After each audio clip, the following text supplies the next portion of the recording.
Assalamualaikum warahmatullahi wabarakatuh. Waalaikumsalam warahmatullahi wabarakatuh. Pada pertemuan kali ini kita akan mempraktikkan mengenai KB suntik. Nah, kita sebagai bidan, langkah awal yang harus kita lakukan dalam penyuntikan KB suntik adalah memperkenalkan diri kepada klien.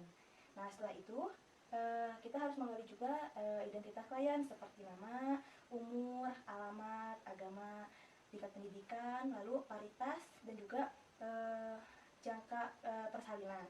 Nah, setelah itu kita bertanya kepada klien apa tujuan klien dalam ber-KB, apakah ingin menghentikan kehamilan, menjarangkan kehamilan, atau menunda kehamilan. Setelah itu kita juga bertanya kepada klien KB yang sebelumnya digunakan apa.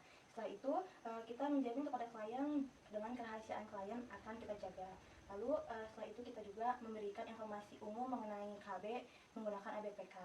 Nah, jika klien kita memilih KB suntik, maka selanjutnya kita memberikan konseling atau pengetahuan mengenai KB suntik secara terinci seperti jenis-jenis KB suntik, penggunaan, manfaat, lalu selanjutnya juga ada efek samping KB. Nah, setelah itu kita juga menggali kesehatan reproduksi klien seperti haidnya seperti apa, alamatnya dan jumlah darahnya seperti apa.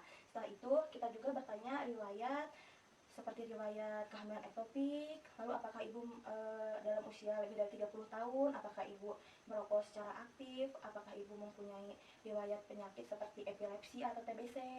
Nah, setelah itu jika memang keadaan ibu tidak ada salah satunya dari itu, selanjutnya kita juga melakukan kita juga bertanya dan juga memberitahu prosedur apa yang akan diberikan kepada klien, yaitu seperti pemeriksaan fisik sebelum melakukan penyuntikan. Terus selanjutnya kita meminta persetujuan klien dan juga suami untuk dilakukan tindakan penyuntikan KB. Nah, setelah klien dan suami menyetujui, kita langsung ke persiapan alat.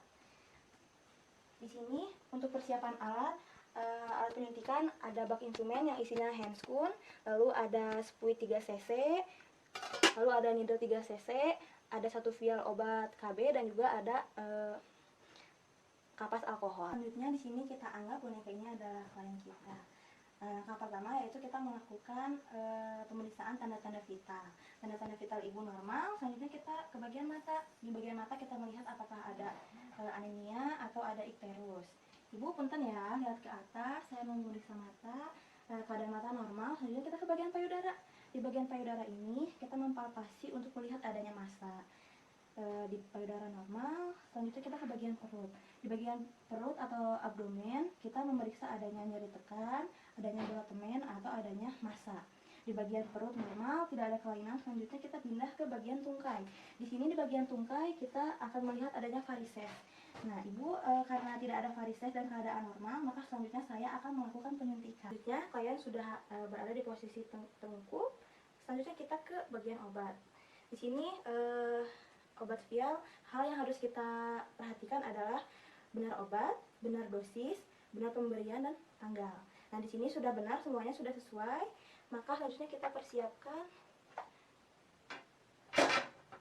untuk penyuntikannya. Lalu kita buang ke tempat sampah.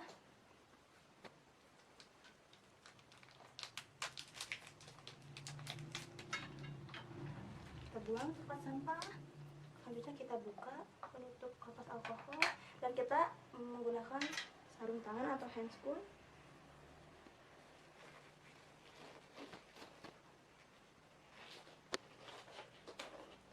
Setelah itu kita masukkan obat ke dalam spuit. Di sini spuit dan needle sudah dalam keadaan terkunci.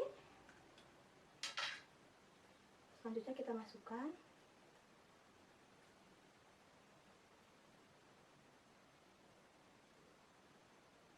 Harus seluruh obat masuk ke dalam spuit. Setelah itu kita tutup.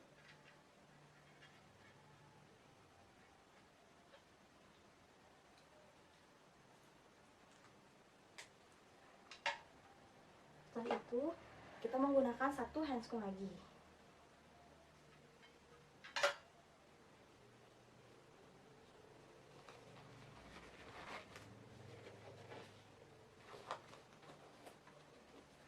Lalu selanjutnya kita membuang udara yang ada di dalam spuit tanpa membuang sedikit pun obat yang ada di dalam tabung.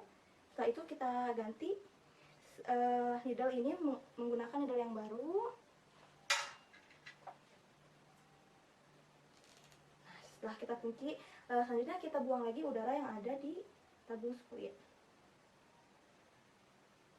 Setelah dipastikan tidak ada udara, selanjutnya kita menentukan posisi atau letak penyuntikan. Di sini letak penyuntikan yaitu di otot gluteus kuadran luar, atau bisa juga kita ukur sepertiga dari spina ischiadica ke coccygeus. Jadi kita ukur seperti ini, 1/3 dari spina ischiadica ke coccygeus, 1/3-nya adalah di sini. Setelah kita menentukan posisi, kita tandai, lalu kita bersihkan menggunakan kapas alkohol. Kita bersihkan melingkar keluar.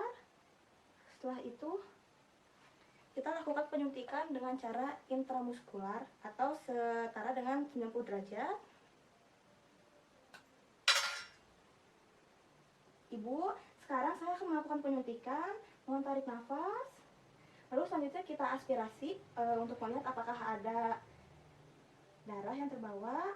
Jika tidak ada darah, maka selanjutnya kita bisa melanjutkan penyuntikan.